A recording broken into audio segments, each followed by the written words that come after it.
Hello everyone.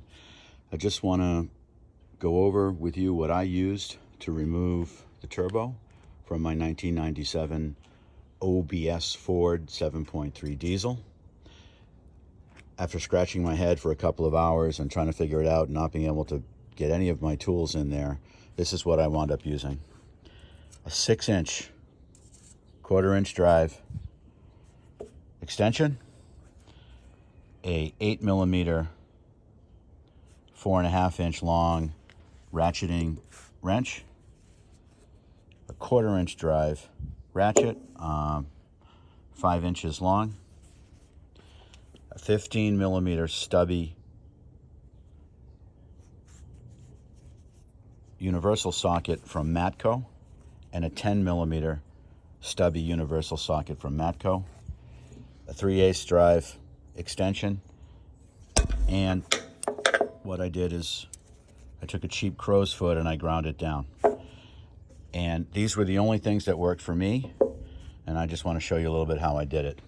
So first of all, I did take the exhaust outlet butterfly valve section off, and it's not so bad to take off. Obviously, you disconnect the exhaust pipe from this side. You'll take out the 2 bolts on the top, which are easily accessible. Okay, and once you get these bolts out, you're going to be left with the 3rd bolt, which is all the way in the back here. All right, that's the one that's hard to get to. But you've taken the top bolts out. All right, they're out. And to disconnect this is very simple to do. You can do this blind. You can do it one-handed. It's got it. That's it. You know, you slide this sleeve, spring-loaded sleeve down, and pop the EBV valve off the butterfly. You pop that rod off the butterfly. Very easy to do. So now what you're left with is this to come off, and that's where this 8mm wrench comes in. Now, you can use one that's a little longer. It probably might even be easier to use one that's longer, but this is all I had.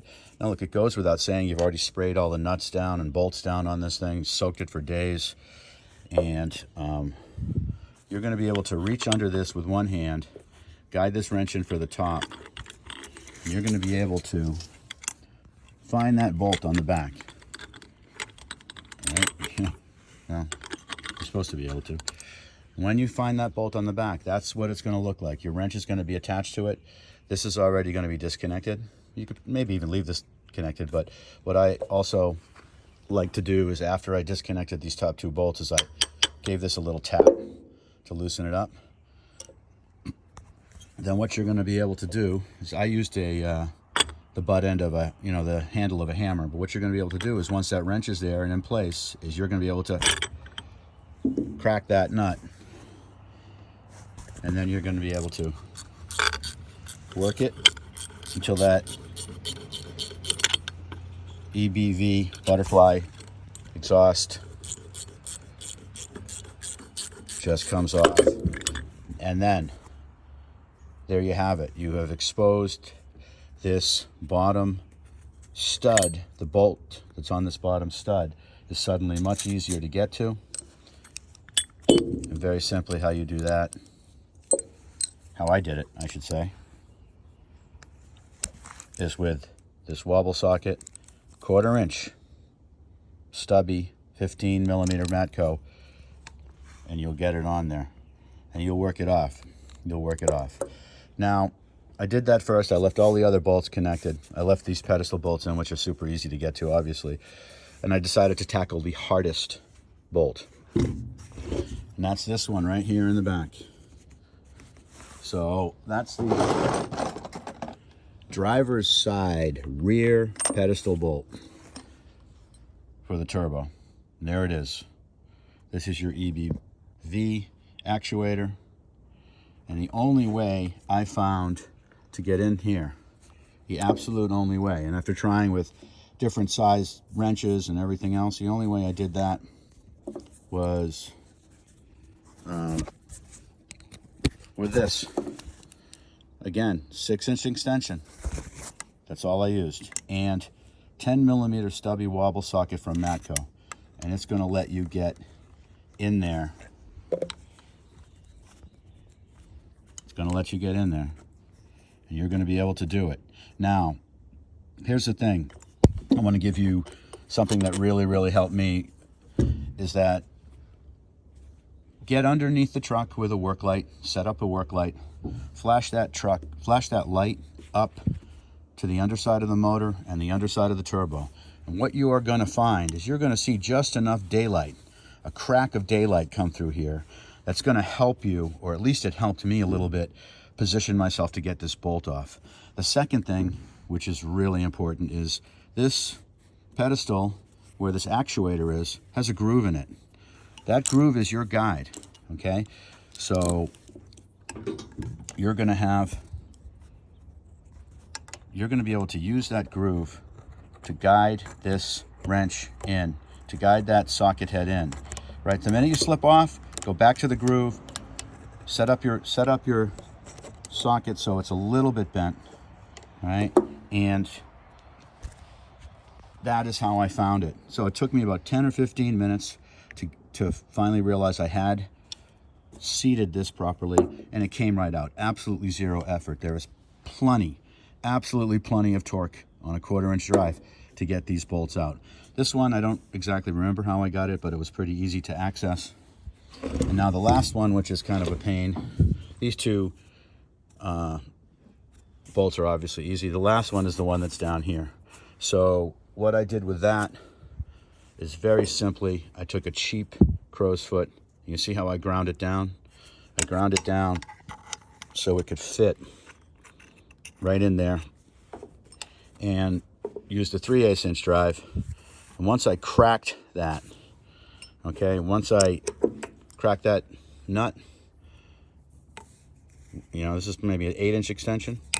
That's all it took. Get in there, crack that nut off, and that's all I could do with that. So again, back to my 1/4 inch drive with the now 15 millimeter wobble socket. And you will get in here and you will be able to access that nut, with this wobble socket, and you'll be able to pull it out far enough. Now, as you're backing that nut off with the wobble socket, this wobble socket is going to, it's the height that's the problem, because eventually you're going to hit the casting. So you will be able to get it off 3 or 4 or 5 turns, and then you're going to have to figure out a way to work it out by hand, maybe with a super strong magnet. Maybe you have another way to do that, or maybe just a straight socket, I don't know. But I eventually worked it out so I could get my hand in there and twist that bolt off. But just let's talk about tools for a second. All right, and this is where it gets really, for me, it was really important. Here is a cheap set of Amazon universal sockets. These are 3/8 inch drive. Again, I don't see how anybody was going to get in here, or especially in the back here, with a 3/8 inch drive, because it's just too big. But let's take a look at this anyway. So these are laid out here. So you have the 10 millimeter. Now I want you to compare that to the 10 millimeter stubby from Matco. All right, let's look at the difference. There's a 3/4 inch difference in height on that 10 millimeter universal socket. This is huge. That's why this worked so well. And let's look at the 15 millimeter, which is here. All right, and we'll take the 15 millimeter socket from Matco right here, put it on top, and there's about a 1/2 inch difference. Again, that is huge. And I suppose if you had to, if you even needed more, you could take and you could grind the face of these sockets down so you shrink the height on them, and that may work, but then I don't know if you'd have enough depth to get purchase on that bolt. But let's also look at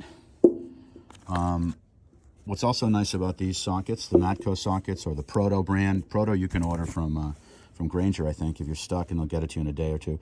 What's nice is that they're not super cheap, and they're a little stiff, so they don't just flop down or drop down like that. So what happens is you're going to be able to set this, once you determine that angle in the back for that driver's side pedestal bolt, you're going to be able to kind of set the angle up a little bit and then just use that groove and guide yourself in. And that's what helped me.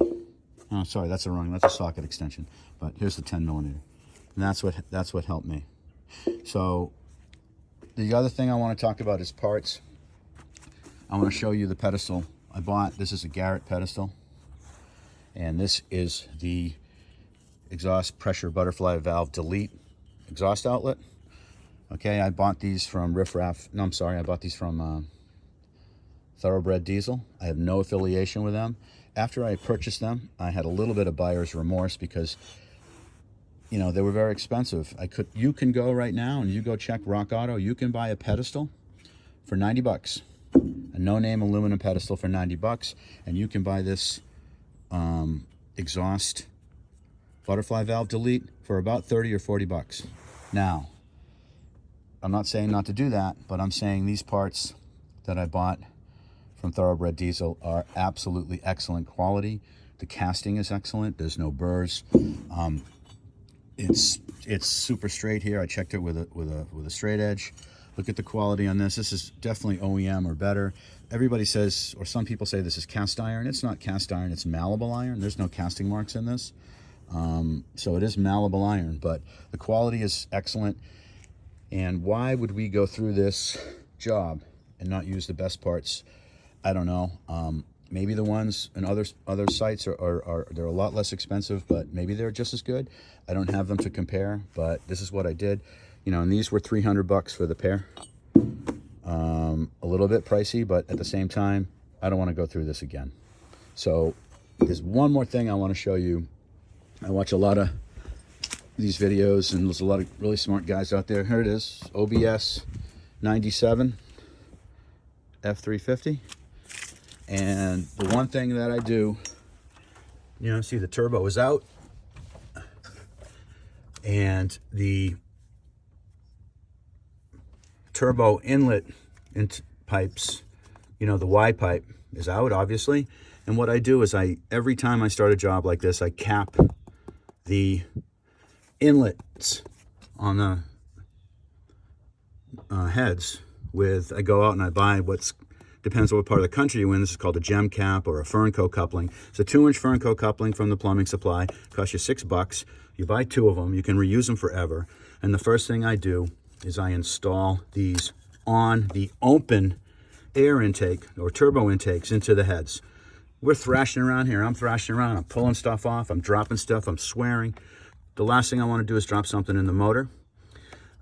Sure, guys stuff rags in it, and you can also stuff rags and do this if you want double belts and suspenders, but I'm always afraid with stuffing a rag in there, somehow something's going to drop on the rag. I'm not going to hear it because it's muffled by the sound of the rag, and there's a bolt in there, and I whip the rag out, and that drops past into my motor. So that's why I put these on. It takes about an extra 5 minutes of your time, and that's just it. Well, I'm not sure any of this helps, but certainly those tools and that 1/4-inch drive ratchet that I used, in my opinion, was the only way I was getting this turbo out. Anyway, good luck, guys.